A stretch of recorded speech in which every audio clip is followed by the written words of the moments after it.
Hey folks, Jim Thomas here, Fitness Management and Consulting, and welcome to our channel today. I appreciate y'all being here. And if you're new to the channel, if you're finding us for the very first time, welcome as well. It's good to have you. And our topic for you today, it's 7 golden rules for your gym business. 7 golden rules for your gym business. Now, before we get into our topic here today, a quick reminder, my focus, my mission here in the channel is I want to be able to provide as much information as I can, to as many people as I can, across the globe. And the best way I can do that is when you choose to subscribe to the channel. So if you've not yet done so, take a moment, please hit that subscribe button. I appreciate it. And then to learn more about me, learn more about my company and how we can help take your business to that next level, be sure to check out those links below. And then as a quick reminder, for you folks that are looking to open a new facility, for you folks that are in need of operating capital for existing facilities, check out our financing and funding links below. We have numerous opportunities here for you, to obtain funding. Probably our most popular program is where we can provide up to $400,000 in funding. It's totally unsecured. There's no restrictions on use. The basic qualification to get approval on that is a minimum credit score of 680 or better in all 3 credit bureaus, Equifax, Experian, TransUnion, and then a minimum income of $50,000 per year, each of the 2 previous years. So we can help with funding. Check out those links below. Happy to chat with you all about that as well. And then with that said, let's jump into our topic, 7 golden rules for your gym business. 7 golden rules for your gym business. And so this is, me talking to a lot of folks, okay, and really seeing, hey, who has success, who doesn't, why do they have it? And, number 1 on my list is, take leadership. Take leadership. And here's how I'm choosing to define this, okay? Demonstrate commitment. Demonstrate commitment. So, in other words, if somebody were watching your behavior on a daily basis, would they know what you're working toward? Demonstrate commitment. If somebody were watching you on a daily basis, would they know clearly what you're working towards? We're looking for leadership here.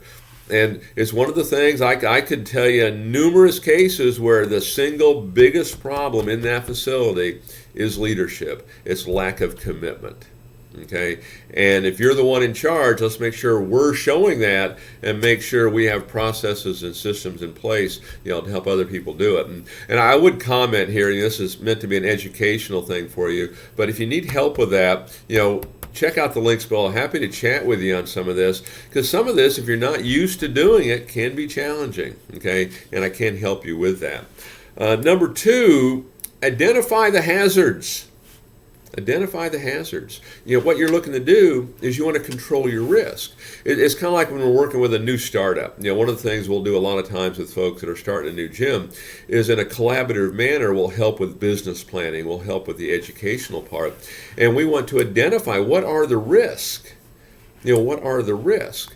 Attrition is a risk. Loss of key personnel is a risk.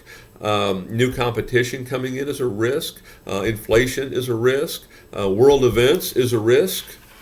Okay, how do we control them? How do we mitigate that? And so make sure identify what are these hazards and how are we going to control it? How are we going to mitigate these risks?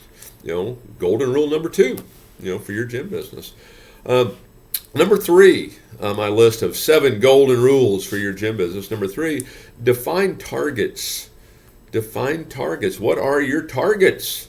What are these targets? We want 100 new memberships enrolled this month. We want to collect, 10,000 cash. We want to add $5,000, to the dues. Okay, and then how are we going to manage based on that? But define targets, clear targets.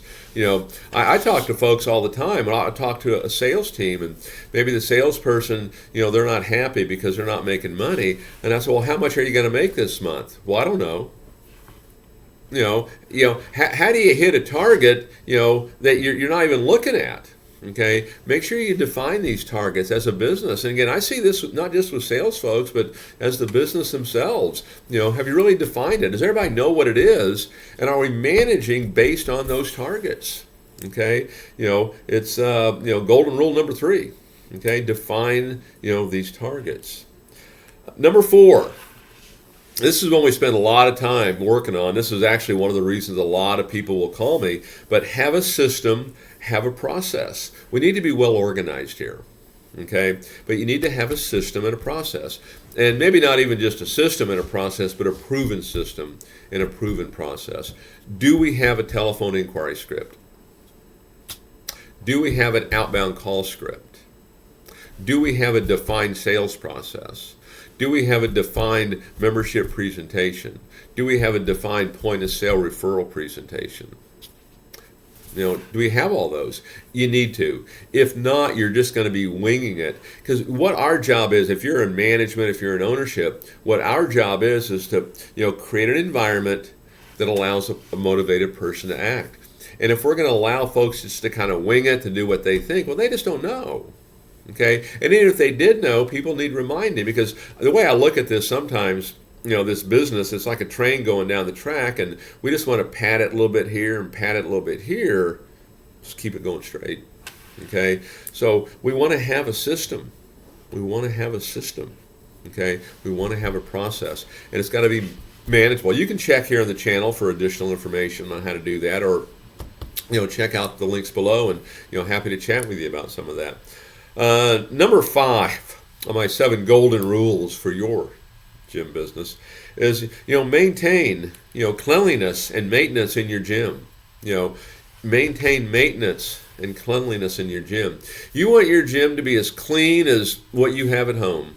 You want to have your equipment maintained. If you're not doing it, and I see a lot of clubs don't do this, but have a morning inspection. Have a morning inspection on cleanliness, on maintenance. You got to sign off of that. I did a morning inspection, and now that's going to get emailed, or if you're still doing a fax, or however you're doing it, that information is going to go to who needs to see it. But you need to maintain a high level of cleanliness in a fully functional facility. One of the long-term kind of key components of successful operations is we keep our business, we keep our facility as new today as the day that it first opened. So that day that it first opened, it, in manner of speaking, kind of had that new car smell, right? And we want to make sure that that we're maintaining that all the way through. Okay, we want to make sure that we look as good today as we did then.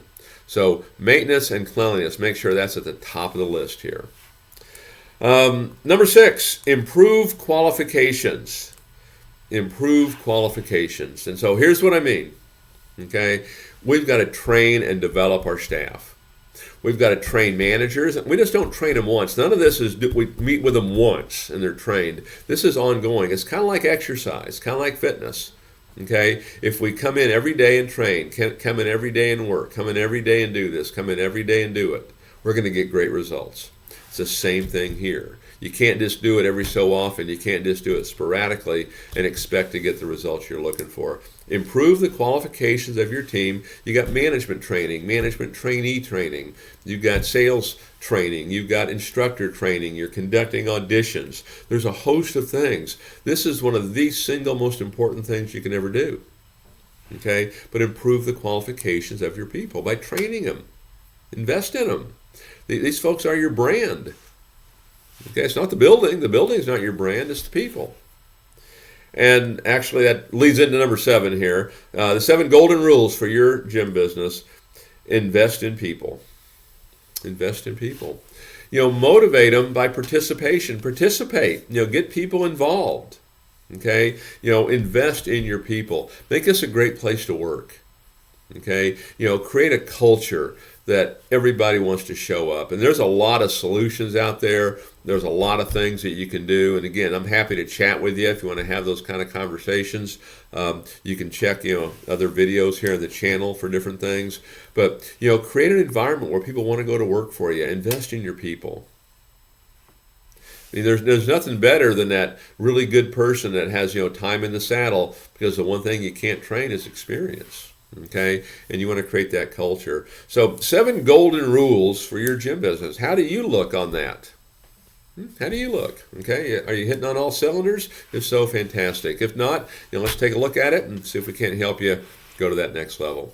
So folks, again, my name's Jim Thomas. My company's Fitness Management and Consulting. We appreciate you being here today. If you've not yet done so, please take a moment, hit that subscribe button. We appreciate it. And then to learn more about me, learn more about my company, and how we can help take your business that next level, be sure to check out those links below.